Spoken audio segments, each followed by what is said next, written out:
Okay, so this last video is going to be kind of a nuts and bolts sort of thing, talking about some ideas related to organization and time management, and then also just some stuff about the structure of the class and connecting some things to your major.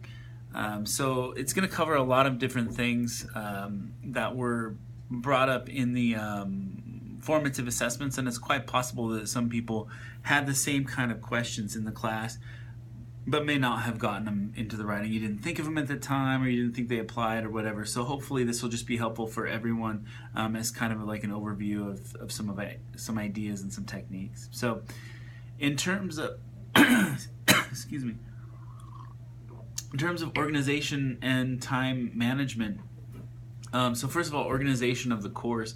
A number of people have made some good suggestions about how to reorganize the course, and I've gone through a lot of different iterations of this, and what I've come down to is that there isn't a perfect way, and there especially isn't a perfect way in Blackboard, and just because of the way Blackboard is constructed.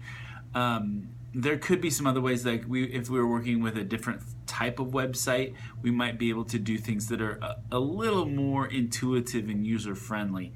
But something to keep in mind is that I arrange things so that they can be relatively easy to find, but that you still have to dig for some things. For example, I did try in the past just to offer like a quick summary of exactly when things are due at the beginning of each week, just like on one little spot. And what I found was that people weren't then digging into the folders and finding the things that they actually needed to find. They assumed that they knew where things were, or mistook one thing for another thing a lot unless it was right there with the due date. So I rearranged that so that you have a couple of folders that you have to go into.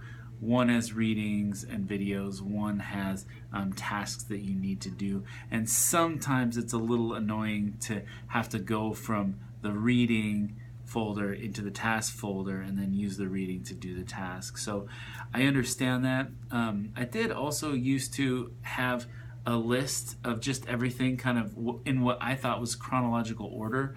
But part of the problem is because we have the two due dates for the initial post and the responses for the discussion board post, that sometimes that got out of order and it was just kind of confusing to people.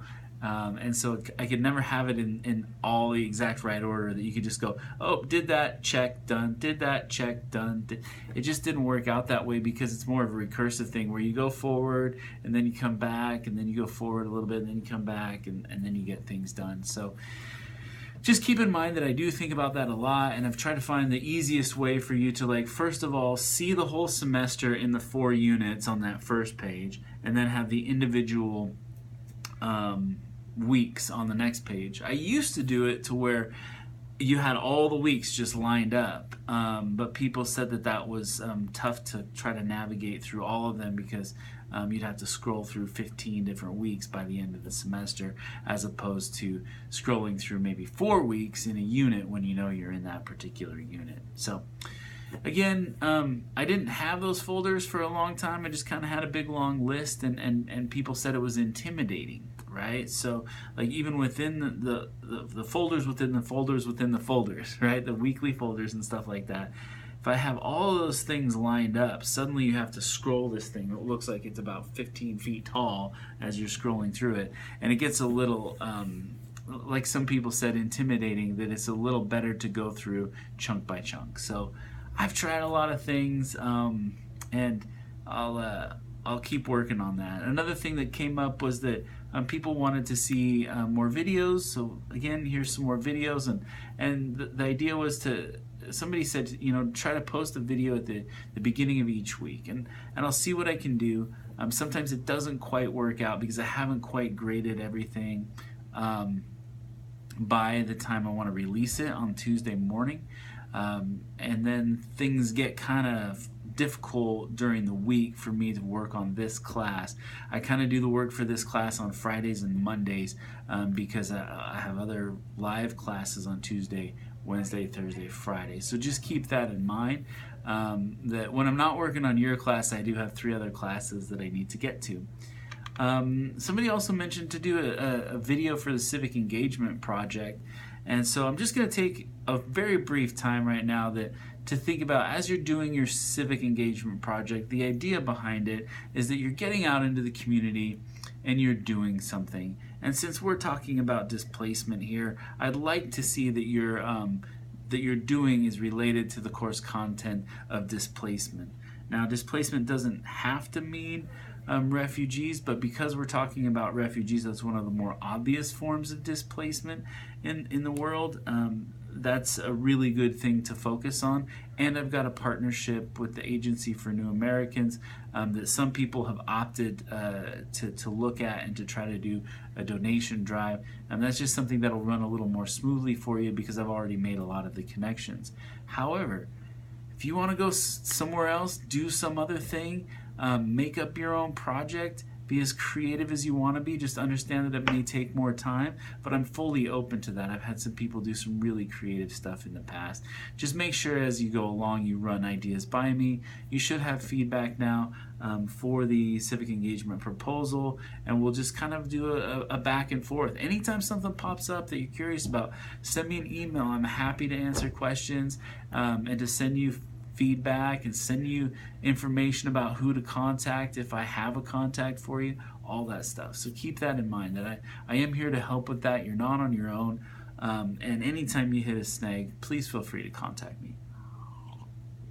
And then I also wanted to talk about a number of people in the class mentioned the kind of that, and I'm going to go ahead and just say it, the excessive workload for week 5. There was something in my organization that ended up putting 3 writing things together on the same week, and I didn't intend for that to happen.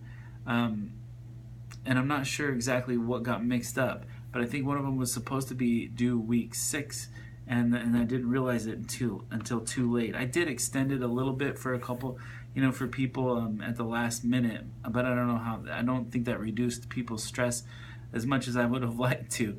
So sorry about that, but something to keep in mind is that I did try to get things sort of done by the end of week 6, some of the major stuff, so that you have some things in mind for the civic engagement, you have a draft of your code of ethics analysis, and then you have the other smaller work that you're doing on a weekly basis, so that at this point now you've got things brewing, you've got things going, and you're heading into midterms where you probably have some exams for other classes, and now you've already got things started. So the idea was to try to, this is an integrated curriculum, so I want to think about the idea of like, all right, we hit it really hard for about 5 weeks. Now it's going to be a little more mellow. There's still a lot of work to do, but not quite as much as early on, so that during the few weeks 7, 8, and 9, while you're doing midterm exams and things like that, it'll be a little less hectic in this class.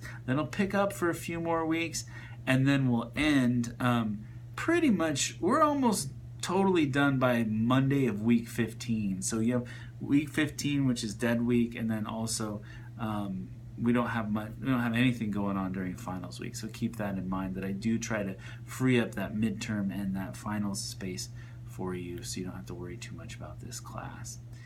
I'm going to stop there since it's already gotten about 9 minutes long, and then I have a little bit more to add about some other interesting ideas that popped up from students in the formative assessments.